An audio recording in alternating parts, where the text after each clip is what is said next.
오늘은 바울과 디모데의 만남, 바울과 디모데의 만남, 함께 거룩한 꿈을 꾸다, 그런 주제로 말씀을 전하겠습니다. 우리가 주님 안에서 목회자와 또 성도님으로 만났고 또 같이 신앙생활하는 믿음의 공동체로 만났는데, 우리의 이 만남을 통해서 거룩한 꿈을 꾸고 하나님 우리에게 주신 거룩한 꿈을 함께 이루어가는 아름다운 만남이 되기를 주의 이름으로 축복합니다. 자, 우리가 살아가면서 이제 혼자 살지는 않죠. 혼자 살지 않습니다. 많은 사람들을 이제 만나면서 살아가는데, 그 만남 중에 대부분은 그냥 스쳐가는 그런 만남이지만은, 어떤 만남은 우리 인생에 굉장히 결정적인 영향을 미치는 그런 만남이 있습니다. 그렇죠? 저도 뭐 제 인생을 되돌아보면 저는 뭐 이렇게 사람을 만나서 영향받고 이런 사람은 아닌데, 지금까지 이제 신앙생활을 해오면서 목회하면서 그래도 제 신학 형성과 신앙 형성에 큰 영향을 준 분이 있어요. 한 분은 제 스승이셨던 김세인 교수님이시고, 또 한 분은 만나본 적은 없지만 책을 통해서, 제가 그분의 책을 한 30여 권 읽었어요. 두꺼운 책들만. 톰 라이트라고 하는 책을 통해서 만났죠. 물론 그 이외에도 많은 분들을 만났지만은 그 신학 형성에 중요한 영향을 미쳤습니다. 오늘 16장, 이제 사도행전 16장부터 보면은 바울이 제 2차 선교를 시작하는 그런 내용입니다. 1차 선교를 마치고 안디옥에 돌아와서 어느 정도 안식년을 갔다가 다시 이제 2차 선교를 떠나게 됩니다. 그래서 2차 선교 때는 바울이 이제 바나바와 갈라서게 되죠. 그 내용은 뭐 여러분이 잘 알 거예요. 마가를 데리고 가느냐 안 데리고 가느냐 문제 때문에 다투다가 서로 갈라져서 따로 이제 선교를 하게 됐습니다. 그래서 바울이 실라를 데리고 지금의 이제 시리아 북쪽으로 여행해서 길리기아 지방으로 이제 이렇게 선교를 갔어요. 지금 터키 동쪽인데요. 바울은 길리기아의 루스드라에서 이제 자신의 평생 동역자가 될 한 사람을 만나게 됩니다. 그 사람이 누구냐면은 그때 이제 청년이었던 디모데라고 하는 사람이에요. 디모데라고 하는 청년을 2차 선교 때 이제 이 루스드라라고 하는 곳에서 만나게 되는데, 이 만남은 바울과 디모데 두 사람 모두의 인생에 굉장히 중요한 영향을 미쳐요. 전환점이 됩니다. 이 만남이. 그러니까 우리가 누구를 만나느냐가 참 중요한 것 같아요. 여러분, 늘 만나서 교제를 나누고 대화를 하고, 그 사람이 누구냐가 굉장히 중요해요. 자, 바울은 디모데를 만남으로 이제 2차 선교, 또 3차 선교, 나중에 이제 순교하게 되는 로마 선교에 큰 힘을 얻게 되고, 디모데는 바울을 만남으로 평생의 영적인 안내자가 되어줄 믿음의 아버지를 만나게 되는 것이죠. 두 사람의 만남은 서로에게 좋은 열매를 맺게 하는 아름다운 만남이었습니다. 두 사람은 함께 주님을 위한 거룩한 꿈을 꿨어요. 바울의 꿈이 디모데의 꿈이 되고, 디모데의 꿈이 바울의 꿈이 되고, 그런데 그 꿈은 이 세상에서 무언가 대단한 존재가 되는 게 아니고 주님을 위한 거룩한 꿈, 그 꿈을 함께 꾸고 그 꿈을 이루기 위해서 함께 일하는 그런 아름다운 만남이 됐습니다. 저는 부족하지만 제가 목회자로서 여러분에게 바울이 디모데에게 한 것처럼 영적인 선한 영향을 미치는 목회자가 되기를 바라고, 또 여러분은 디모데가 바울에게 한 것처럼 저의 목회와 복음 사역에 없어서는 안 될 큰 힘이 되어주는 그런 성도님이 되었으면 좋겠습니다. 서로의 만남이 서로 원망하고 힘들어하고 그런 만남이 아니라, 어떤 분이 이제 만남에 대해서 글을 썼는데 세 가지 종류의 만남이 있다래요. 세 가지 종류의 만남. 첫째는 생선 같은 만남이 있대. 생선 같은 만남이 있고, 두 번째는 꽃 같은 만남이 있고, 세 번째는 손수건 같은 만남이 있답니다. 이제 비유적으로 말을 한 거죠. 생선 같은 만남은, 생선에서는 무슨 냄새가 나요? 비린내가 나죠. 그래서 이게 비린내 나는 만남, 서로에게 해로운 영향을 주고받는 만남이라 그래요. 이런 만남은 피해야 되겠죠. 우리가 서로에게 그런 사람이 되어서는 안 되겠습니다. 둘째는 꽃 같은 만남이 있다. 꽃 같은 만남. 꽃 같은 만남, 처음 만날 때는 향기가 나고 좋은 만남인 것 같지만 꽃이 금방 시드는 것처럼 금방 시들어버리는 그런 만남이 있다는 거예요. 여러분이 지금 만나는 분들은 어떻습니까? 세 번째 만남은 손수건 같은 만남이 있다래요. 손수건. 상대가 슬플 때 눈물 닦아주고, 힘들 때 땀 닦아주고, 기쁠 때 손수건 흔들어 축하해주는 만남이라래요. 손수건 같은 만남이라고 그렇게 합니다. 바라기는 주님 안에서의 우리의 만남이 서로 위로하고 격려하고 축하해주는 만남, 또 주님을 위하여 함께 거룩한 꿈을 함께 꾸고 그 꿈을 이루어가는 진짜 이 아름다운 만남이 되기를 주의 이름으로 축복합니다. 자, 이제 한번 말씀을 보겠어요. 2차 선교 때 신라와 함께 이제 2, 3년 전에 복음을 전하여 교회를 세웠던, 그러니까 1차 선교 때 갈라디아 지역을 돌아다니면서 이제 그 교회를 세웠죠. 그 지역을 다시 방문하게 돼요. 2차 선교 때. 얼마나 궁금했겠습니까? 그때 자기가 복음을 전해서 교회가 세워지고 그곳이 지금 어떻게 됐는지 너무나 궁금해서 이제 그 지역을 다시 가게 되는데, 오늘 1절에 보면은 바울이 더베와 루스드라에 이르렀다 그렇게 말합니다. 지도를 한번 보시면은 저기 더베와 루스드라 보이죠? 예? 보여요, 안 보여요? 아주 조그맣게 보이네요. 저 길리기아 그 위에 더베 루스드라 보이죠? 예, 뭐 이제 지금 터키의 한 동남부 지방 정도 된다고 보면 되겠어요. 이 지역에 이르게 되었는데, 여기 중요한 게 뭐냐면 이 루스드라라고 하는 곳에서, 사도행전을 여러분이 이제 잘 읽어보시면 1차 선교 때 루스드라라고 하는 곳에서 바울이 여기서 이제 나면서부터 걷지 못한 앉은뱅이를 고칩니다. 이 루스드라라고 하는 지역에서. 그런 곳이면서 동시에 또 사람들에게 넘기세요, 지도를. 내가 써놨는데, 두 번째는 사람들에게 돌로 맞아 죽을 뻔한 곳이기도 해요. 그러니까 여기서 나면서부터 걷지 못한 앉은뱅이를 고친 곳이면서 사람들에게 돌로 맞아서 죽을 뻔해가지고 돌로 바울을 때려서 다 보니까 죽은 줄 알았어요. 그래서 갖다 버렸어요. 버렸는데 다시 살아났잖아요, 사도 바울이. 여러분 생각을 해보세요. 이마는 돌로 막 맞아가지고 죽을 뻔했던 곳입니다. 무시무시한 곳이에요. 박해를 받았던 그런 곳인데, 자, 사람이 한번 이런 충격적인 사건을 당하면은 그 마음에 거기에 대한 큰 공포심, 수치심 이런 게 생기게 되죠. 예? 그것은 이제 우리가 외상 후 스트레스 장애라 그러잖아요. 트라우마라고 그러는데, 그런 것은 생각만 해도 막 갑자기 막 무서워지죠. 두려워지고. 그러니까 다시는 그곳에 가지 않게 되는데, 오늘 사도 바울이 다시 루스드라라고 하는 곳, 자기가 돌로 맞아 죽을 뻔했던 그곳인데, 그곳에 이제 교회가 세워졌고, 아주 이제 예수 믿은 지 얼마 안 되는 초신자들이 이제 모여서 교회를 세웠잖아요. 그런 모습을 보고 그것을 궁금하기도 하고 돌봐주기도 해야 되겠고, 그래서 두려운 곳이지만 사도 바울이 다시 그곳을 이제 방문하게 됩니다. 자, 이곳, 이 무서운 곳, 거기서 돌로 맞아 죽었는 줄 알고 쓰레기통에 갖다 버린 바로 그곳인데, 바울이 다시 거기를 가는 거죠. 그러니까 바울은 주 예수 그리스도와 복음을 전하는 일을 하는데 이미 자기의 목숨을 바친 사람이에요. 그러니까 예수님을 위해서, 복음을 위해서 죽기로 결심한 사람입니다. 우리 예수 믿는 사람은 자기가 예수님을 위해서 죽기로 결심을 해야 돼. 무서워지네요. 예수님을 위해서 죽기로 결심하니까. 우리의 생명을 주님을 위해서 드리기로 결심한 사람들이 예수 믿는 사람들이에요. 제가 그러잖아요. 예수님을 위해서 죽기로 결심하면 뭐가 찾아온다 그랬어요? 자유가 찾아온다 그랬잖아요. 자유가. 아무도 두렵지 않습니다. 누가 협박을 하고 누가 공갈을 해도 신앙을 지키고 복음을 전할 수가 있어요. 살려고 하면은 무서워서 할 수 없습니다. 공포심 때문에. 그러나 내가 예수님을 위해서 죽기로 결심하면 그 어떤 권력도 나를 막을 수가 없어요. 진정한 자유예요. 진정한 자유. 진정한 자유가 찾아옵니다.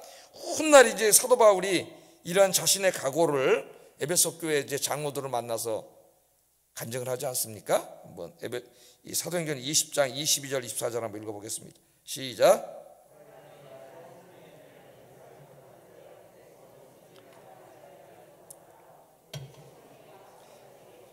결박과 환난이 나를 기다린다 하시나 내가 달려갈 길과 주 예수께 받은 사명 곧 하나님의 은혜의 복음을 증거하는 일을 마치려 하면은 나의 생명조차 조금도 귀한 것으로 여기지 아니하니라.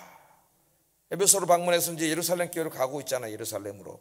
근데 에베소에서 기도하는 사람들이 환상 중에 보니까 바울이 이번에 예루살렘에 가서 큰 고통을 당하고 죽을지도 모른다는 그런 것을 알려줬죠. 그래서 이제 만류하는 거예요. 가지 말라고. 성령께서 이렇게 말씀하셨습니다. 예루살렘 편한 길이 아니고 거기 가면 죽을 수도 있습니다. 가지 마세요. 위험합니다. 굉장히 위험합니다, 선생님. 응? 그때 바울이 한 말이죠. 나는 성령에 매여 예루살렘으로 가는데 거기서 무슨 일을 당하는지 알지 못하노라. 자기도 안다는 거예요. 오직 성령이 각성해서 내게 증언하여 결박과 환란이 나를 기다린다. 결박과 환란이 거기서 나를 기다리고 있는데, 주 예수께 받은 사명, 복음 전하는 일을 해야 되기 때문에 내가 가지 않을 수 없다는 거예요. 그래서 자기의 생명을 조금 더 귀한 것으로 여기지 않는다. 복음을 전하기 위해서 그런 고백을 하고 있습니다. 그래서 오늘 우리 이 금요기도에 나오신 우리 아영께 성도 여러분, 이 마지막 시대를 살고 있는 저희들이 이제 무엇을 위해 살다가 무엇을 위해 죽을까가 분명해야 된다. 어차피 이 땅에서 우리가 이루는 것들, 돈이든 뭐 성공이든 뭐 집이든 뭐든 그게 다 별 의미가 없는 것, 부질없는 것들이에요. 왜? 좀 있으면 다 죽잖아요. 죽으면 아무것도 가져갈 수 없어요. 죽음 앞에 모든 것이 부질없는 것들이에요. 그래서 우리는 이제 정말 영원한 것을 위해서 살아야 돼요. 영원한 것을 위해서.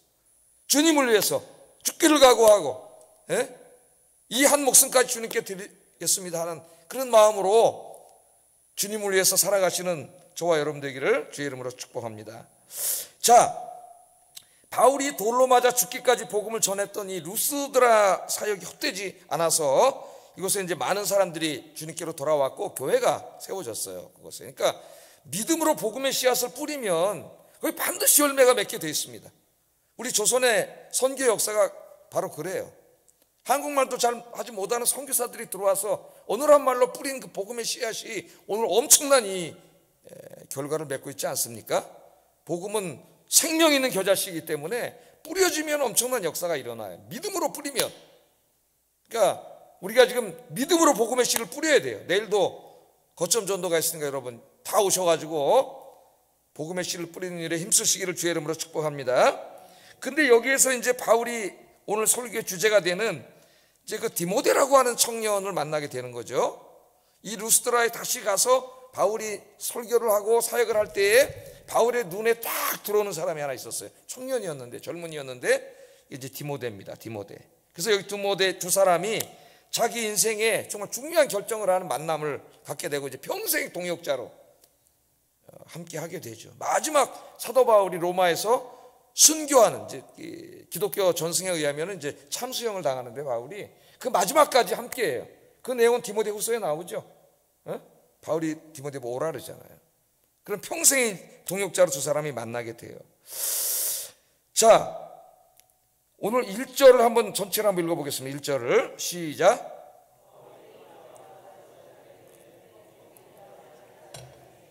그 어머니는 믿는 유대 여자요 아버지는 헬라인이라 디모데는 루스드라와 이고니온에 있는 형제들에게 칭찬받는 자다. 그렇게 나와요. 이거 디모데가 누구냐?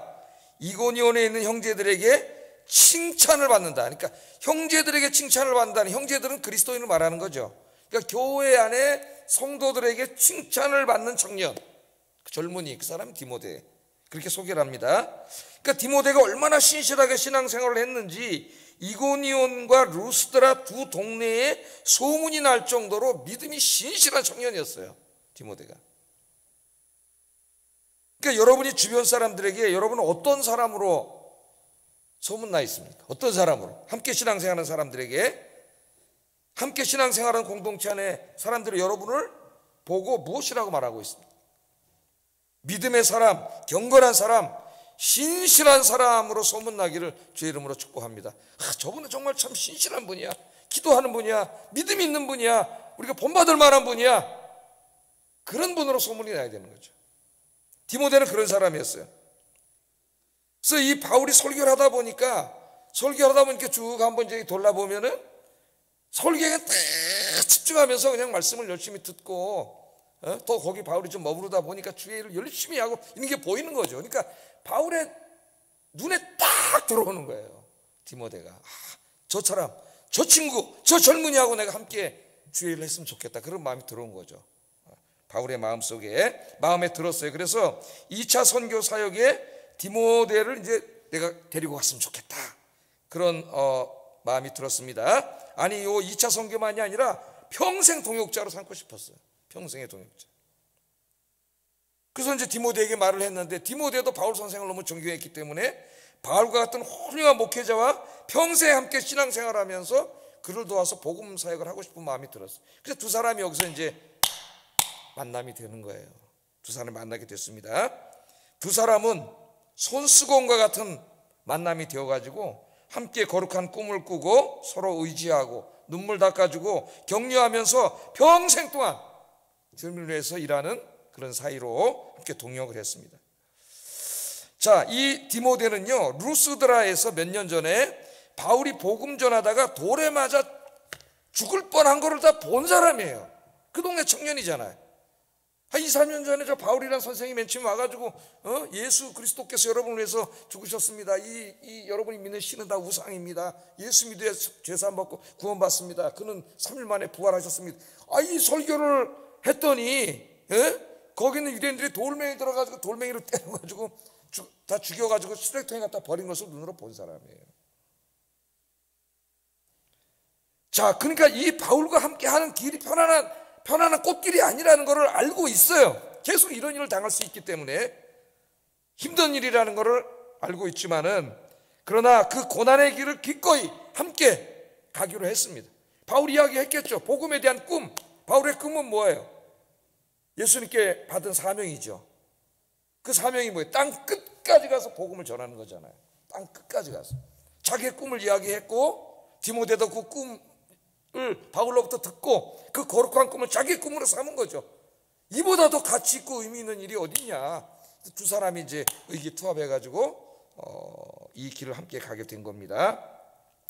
바울은 디모데와 함께 여러 성을 다니면서 오늘 본문에 보면은 바로 앞장에 이제 예루살렘 공회에서 결의한 대로 이방인들에게 예수 그리스도의 십자가와 부활의 복음을 열심히 증거했다고 오늘 나와요. 4절 5절 한번 읽어봅니다. 시작.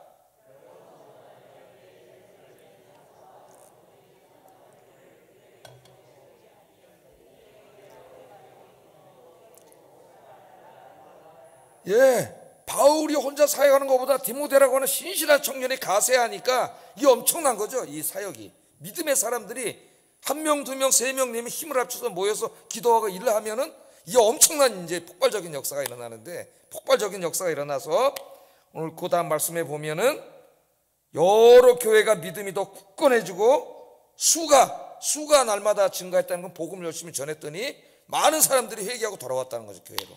이런 역사를 여기에 기록하고 있습니다. 그러니까 이 바울과 디모데가 함께 함으로써 지금 복음사의 폭발적인 역사가 일어나고 있는 거예요. 두 사람. 자, 이 디모데의 이런 훌륭한 믿음은, 이 젊은이의 믿음은 어디서 생긴 것일까? 바울은 디모데에게 보내는 마지막 서신에서 디모데의 신앙의 뿌리를 얘기합니다. 뿌리. 디모데후서 1장 3절 5절 한번 읽어보겠습니다. 시작.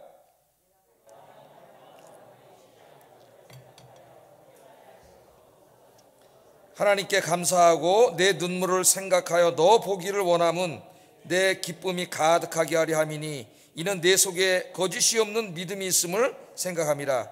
이 믿음은 먼저 내 외조모 로이스와 내 어머니 유니게 속에 있더니 내 속에도 있는 줄을 확신하노라. 그렇게 말을 하고 있으니까 외할머니 외할머니 로이스가 이렇게 믿음이 돈독한 사람이었고, 또 네 어머니 유니게가 믿음이 돈독한 사람이었는데 그 믿음이 또 누구에게 물려진 거예요? 디모데에게 이 믿음이 상속된 거죠. 믿음의 유산이. 여기 이제 어머니, 할머니들께서 많이 계시는데, 물론 이제 아버지, 할아버지도 많이 계시고, 우리 자식들에게 뭘 물려주겠느냐? 믿음의 유산을 물려주기를 주의 이름으로 축복합니다. 하나님을 잘 믿고 섬기는 믿음의 유산, 그걸 물려줘야 되는 거죠. 그래서 우리 부모가 아이들의 신앙의 역할 모델이 돼야 됩니다. 아이들은 부모님을 보고 신앙을 배우게 되는 것이죠. 항상 아이들에게 예배하는 모습, 기도하는 모습, 성경 읽는 모습, 전도하는 모습, 교회를 섬기는 모습, 우리 엄마 아버지를 생각하면 그게 떠오를 수 있는 그런 부모님, 할머니, 할아버지들이 되기를 주의 이름으로 축복합니다. 바울이 오늘 이 말씀을 하면서 디모데를 얘기하면서 복음을 위해 네가 많은 눈물을 흘렸다 그렇게 얘기해요. 복음을 위해 네가 많은 눈물을 흘렸다. 그러니까 이제 이 모든 걸 총망라하는 거죠. 디모데후서는 제일 나중에 쓴 서신이고 바울이 순교하기 몇 달 전에 쓴 거기 때문에 벌써 거기에 엄청나게 많은 세월이 포함되어 있고 오늘 여기 만남과 함께 그 가운데 수많은 눈물, 그러니까 엄청나 많은 고통, 고난을 겪으면서 복음 생활을 함께 했다는 거죠. 자, 이 디모데가 바울과 함께 하면서 복음을 위해서 흘린 눈물, 환난과 핍박 이런 것들이 상당히 많이 성경에 기록되어져 있습니다. 그런데 이제 그 중에 한 가지만 말하면 빌립보서 2장 22절 한번 읽어보겠습니다. 빌립보서 2장 22절 시작. 복음을 위하여 수고하였느니라. 디모데의 연단을 너희가 아나니 그가 당한 고난이죠. 자식이 아버지에게 함같이 나와 함께 복음을 위하여 수고하였다. 그렇게 얘기를 하고 있어요. 이 바울은 디모데를 자기 아들로 생각을 한 것 같아요. 아들로. 믿음의 아들, 영적인 아들 그렇게 생각을 했고 디모데도 바울을 자기 영적인 아버지로 그렇게 생각을 했습니다. 그래서 디모데는 아들이 아버지에게 효를 다하는 것 같이 바울을 섬겼고 바울을 도왔고 바울과 함께 복음을 전했고 교회를 섬기고 이런 거룩한 일들을 해봤다고 이야기를 하고 있어요. 그래서 이제 우리가 성경을 통해서 공부를 해보면은 디모데는 나중에는 이제 바울에 의해서 에베소 교회로 파송이 돼가지고 에베소 교회를 섬기는 목회자가 됩니다. 이 디모데가 에베소 교회 목회자로 섬길 때 사도 바울이 보낸 서신이 목회 서신인 디모데전서와 디모데후서예요. 그러니까 에베소 교회에게 보낸 서신이기도 합니다. 에베소서만 에베소 교회에 보낸 서신이 아니에요. 디모데전서, 후서도 디모데에게 보냈지만 거기 목회자에게 보냈지만은 에베소 교회에 보낸 서신이에요. 그리고 디모데후서에 보면은 이제 사도 바울이 마지막 자기가 순교할 것을 알게 되잖아요. 예? 그래서 이제 겨울이 다가오고 있는데 날씨는 추워지고 자기 순교할 것을 알게 됩니다. 그래서 에베소에서 목회하고 있는 디모데에게 편지를 보내요. 디모데후서 4장을 여러분 읽어보시면 편지를 보내서 디모데 목회를 다른 사람에게 맡기고 그 목회자를 바울이 따로 보내고 너는 로마로 오라는 그런 부탁을 하게 돼서 디모데가 이제 마지막 로마로 갑니다. 디모데후서에서 바울이 로마의 감옥에 갇혀 있을 때는 사도행전에서 감옥에 갇힌 것과 다르다는 것을 모르는 사람이 많아요. 사도행전에 갇혀 있을 때는 1차 투옥이에요. 1차 투옥. 1차 투옥 되었다가 사도행전은 석방되는 게 나오지 않고 끝나지만은 기독교 전승에 의하면은 2년 후에 무죄 석방을 받아가지고 이제 전 지역을 돌아다니면서 땅끝까지 가서 저 에베소까지 가서 에베소가 아니라 스페인까지 가서 진짜 복음을 전하다가 나중에 이제 로마의 네로가 황제가 돼가지고 기독교를 박해하게 되지 않습니까? 그 소식을 듣고 로마 교회가 걱정이 돼서 바울이 다시 로마를 들어가요. 죽음을 각오하고 그 로마로 들어갔다가 다시 체포돼가지고 사도행전에서는 가택에 연금됐지만 이건 진짜 험악한 감옥에 갇히게 되는데 그게 2차 투옥이에요. 그러니까 디모데후서에 있을 때는 그 2차 투옥됩니다. 그리고 몇 달 있다가 이제 겨울을 나고 참수형을 당해서 순교를 하게 돼요, 이 바울이. 근데 이제 로마 교회가 걱정이 되고 자기는 죽을 것이 얼마 안 남았고 이걸 알기 때문에 디모데를 로마로 오라 그래. 그래서 이 디모데가 거기 가면 죽을 수도 있는데 로마에 가면은 다시 그 디모데가 로마로 가서 섬기게 돼요. 그러니까 이 청년 때 바울을 만나가지고 평생을 그렇게 복음을 위해서 한 거예요. 여러분 한번 생각을 해보세요. 사도 바울 같은 사람도 그 당대 최고의 청년 때에 공부를 율법에 대해서는 최고의 학자고 그 당시 그레코 로마 안의 철학과 수사학과 모든 학문을 섭립한 최고의 지식인입니다. 그는 또 로마 시민권을 가지고 있고 재산도 많았어요. 사도행전에 보면 총독이 사도 바울의 재산을 노렸다 그러니까 그 로마의 군납 텐트를 아버지가 만들어 재산도 있었어. 앞날이 촉망한 그런 꿈을 꿨겠죠. 예수님 만나기 전에는 세상적인 화려한 꿈을.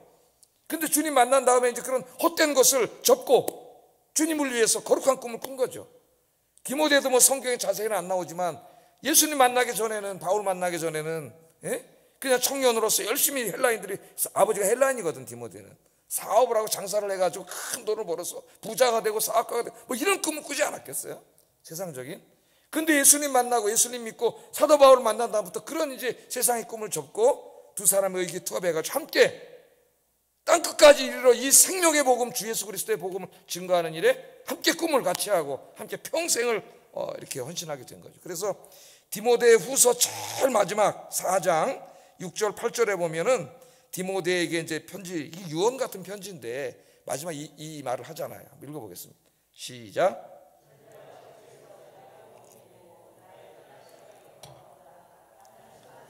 나의 달려갈 길을 마치고 믿음을 지켰으니 이제 후로는 나를 위하여 의의 면류관이 예비되었으므로 주고 위로우신 재판장이 그날에 내게 주실 것이며 내게만 아니라 주의 나타나심을 사모하는 모든 자에게도니라. 아멘. 이제 전제와 같이 자기가 벌써 부음이 되고 죽을 게 가까웠다. 전제는 이제 제가 여러 번 말씀드려서 아마 아실 거예요. 모든 제사를 드린 다음에 마지막으로 포도주를 쏟아붓는 제사가 전제인데 포도주를 다 쏟아붓는 형식을 취하기 때문에 온전한 헌신을 말한다. 헌신. 그러니까 전제와 같이 부어졌다는 말은 자기 인생 전체를 이제 하나님을 위해서 다 쏟아부었다. 그러니까 이제 죽을 날이 가까웠다는 거예요. 떠날 날이 가까웠다. 다 쏟아부었다는 거죠. 다 쏟아붓고 있습니까, 여러분? 주님을 위해서 다 쏟아부었어요. 그리고 이제 뭐라 그래요? 나는 지금까지 선한 싸움을 싸웠고 달려갈 길을 마쳤고 믿음을 지켰다. 이제 후로는 하나님이 나에게 의의 면류관을 주실 것이다. 그런데 이 면류관은 내게만 주는 게 아니라 나와 같이 이 길을 가는 모든 자에게 하나님 주실 것이다. 그렇게 말하니까 이게 디모데에게 1차적으로 뭘 말하는 거예요? 나는 이렇게 순교하지만 너도 이렇게 살아야 된다. 끝까지, 마지막까지. 이 말씀을 하는 것이고, 이 편지를 읽을 에베소 교회 모든 성도들에게, 또 오늘 이 시대를 살아가고 있는 모든 그리스도인들에게 바울의 입을 통해서 하나님이 우리에게 주시는 그런 말씀입니다. 무엇을 위해서 살아야 되고 남은 인생을 우리가 무엇을 위해 쏟아 부어야 하는가, 바울의 입을 통해서 하나님께서 우리에게 주신 말씀이에요. 여러분들은 지금 어떤 꿈을 꾸고 있습니까? 어떤 꿈을? 정호승 작가가 쓴 수필집에 내 인생의 용기가 되어준 한마디, 그런 수필집이 있어요. 두꺼운 수필집인데 그 책에 나오는 내용을 하나 좀 소개해드리고 싶습니다. 설교를 마치면서 어느 산에 이제 세 그루의 나무가 있었대요. 세 그루의 나무가. 근데 그 나무들이 모두 자기의 미래의 꿈을 가지고 있었습니다. 미래에 나는 이런 꿈이 있으세요, 없으세요? 꿈이 없으면 안 되지. 꿈이 없으면 그 뭐 사람이 살아있으나 마나. 이 세 나무가 이제 꿈을 가지고 있었습니다. 한 나무가 말하는 거예요. 내 꿈이 뭐냐? 보석 상자가 되는 거야. 내 꿈은 보석 상자가 되는 거야. 그래서 내 안에 세상의 온갖 다이아몬드를 비롯한 값진 보석들을 내가 담는 보석 상자가 되는 게 내 꿈이야. 이렇게 말하는 거예요. 그러니까 이제 옆에 있는 나무가 내 꿈은 큰 배가 되는 거야. 큰 배가 돼가지고 수많은 사람을 태우고 전 세계에 좋은 곳을 딱 여행 다니는 게 내 꿈이야. 세 번째 나무가 자기 꿈을 얘기합니다. 내 꿈은 내가 쫙 하늘로 그냥 뻗쳐 올라가가지고 저 하늘까지 닿아서 신과 사람들에게 큰 영광이 되는 게 내 꿈이야. 그렇게 이제 세 친구가 자기 꿈을 서로 나눴습니다. 그리고 몇 년이 지났어요. 몇 년이 지났는데 보석 상자가 되고 싶었던 나무는 그의 꿈과는 달리 소와 말의 여물을 담는 여물통이 됐어요. 여물통. 보석을 담는 게 아니라 여물통이 됐어요. 큰 배가 되는 꿈을 꿨던 이 나무는 큰 배가 되지 못했고 어부들이 타는 작은 고기잡이 배가 됐습니다. 그리고 하늘까지 닿아서 영광을 크게 드러내고 싶었던 이 나무는 몸통이 잘린 통나무가 돼가지고 산 아래 통나무 더미 속에 쌓여있게 됐어요. 자기들이 꿈꿨던 대로 됐어요, 안 됐어요? 안 됐죠. 세 나무는 자신들의 꿈이 이루어지지 않은 것에 대해 슬퍼하면서 눈물을 흘렸어요. 어쩜 우리 인간이 이렇게 살아가는지 모릅니다. 젊었을 때 자기 인생의 온갖 화려한 것들을 마음에 품고 그런 꿈을 탁 꾸죠. 신학교에 가서 탁 신학생들 꿈이 뭐냐라면 큰 목회를 하는, 수천 명을 모아놓고 목회를 하는 꿈을 꾸고 있을지도 몰라요. 자, 그런데 꿈이 하나도 이루어지지 않았습니다. 자기들이 생각했던, 모두가 슬퍼하며 눈물을 흘렸다고 합니다. 그리고 또 오랜 세월이 흘렀습니다. 어느 날 한 남자가 만삭이 된 부인을 데리고 이 마국간으로 들어오는 거예요. 근데 아기를 낳았는데 아기를 놓을 데가 없어서 그 여물통 말구유를 요람으로 삼아서 거기에 아기를 담아놓는 거예요.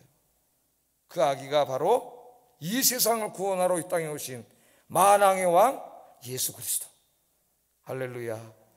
그는 다이아몬드 같은 보석을 담는 그런 보석 상자가 되지 않아서 슬퍼했지만은 최고의 보석인 예수 그리스도를 담는 거룩한 말구이가 되었습니다.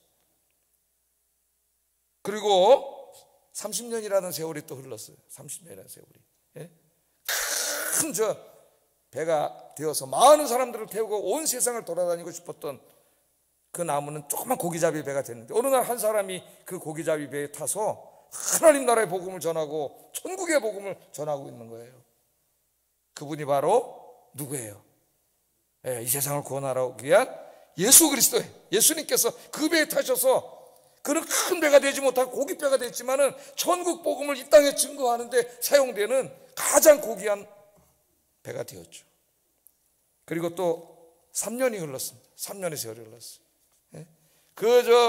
저 하늘까지 닿아서 영광을 드러내고 싶었던 나무인데 다 잘려가지고 그냥 저 나무 더미에 쌓였던 나무인데, 어느 날 이 나무 더미에 사람들이 와서 그 나무로 십자가를 만들고, 십자가를 만드는 거예요. 그래서 그날 그 십자가의 죽음을 통해 온 인류의 죄를 용서하고 사하고 이 올 인류를 구원하기 위한 예수 그리스도를 모시는 영광의 십자가가 되었답니다. 할렐루야. 오늘 우리가 이 이야기를 읽으면 굉장히 우리에게 많은 것을 생각나게 합니다. 세 나무는 자신의 인생에 실패했다고 슬퍼했습니다. 자기들이 생각했던 그 화려한 꿈을 이루지 못했다고. 어쩌면 우리가 그렇게 하고 있는지도 모르겠어요.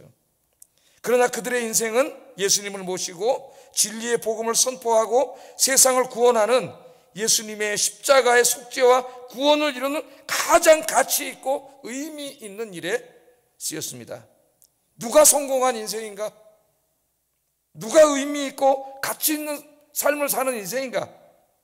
이처럼 하나님을 섬기고 예배드리고 기도하고 찬양하고 교회를 섬기고 복음을 전하고 주님을 모시고 이렇게 사는 여러분이 가장 성공한 사람, 가장 행복한 사람인 줄로 믿습니다. 아멘입니까? 우리가 어리석어서 헛된 것을 꿈꾸고 부질없는 것을 꿈꾸고 그런 허망한 것을 꿈꾸며 살아오다가 그것을 이루지 못했다고, 그렇게 화려한 인생이 되지 못했다고 낙마하고 있을지 모르는데, 여러분은 누구예요? 이 시간에도, 이 금요일 밤에도 와서 주님을 찬송하고 기도하고 예배하고 주님을 섬기고 복음을 전하는 가장 성공한 인생, 가장 의미 있고 가치 있는 인생이 된 줄로 믿습니다. 얼마나 감사합니까? 얼마나 감사해요. 저도 이 글을 읽다가 저에게 적용하고 많은 은혜를 받았어요.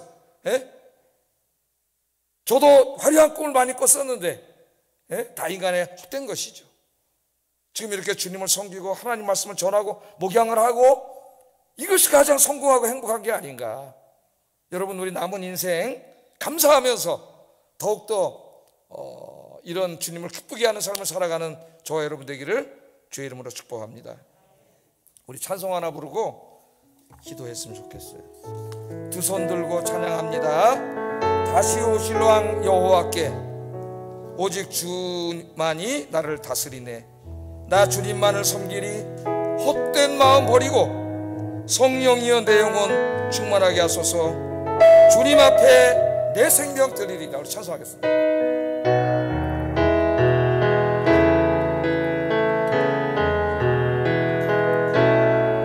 두 손 들고 찬양합니다. 다시 오실 왕, 다시 오실 왕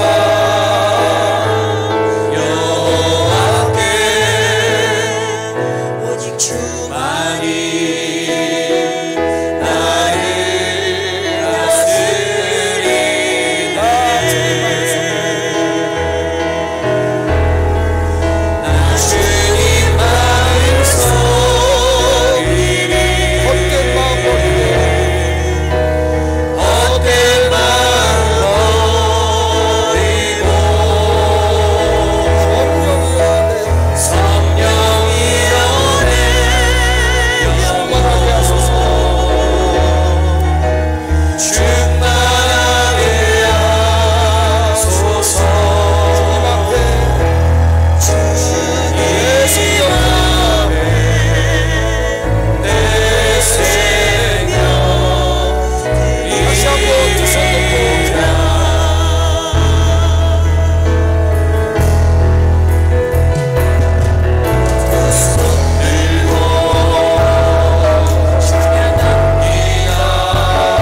말씀을 생각하면서 같이 기도하겠습니다. 주님 안에서 우리의 만남이 서로에게 영적으로 또는 인격적으로 좋은 영향을 미쳐서 평생 동안 서로 사랑하며 주의 일을 하며 서로 수고의 땀을 닦아주는 그런 만남이 되게 하소서. 하나님과 교회와 복음을 위하여 이 남은 인생을 관제로 다 쏟아붓고 가는 복된 인생이 되게 하여 주시옵소서. 이 시간에 기도하겠습니다.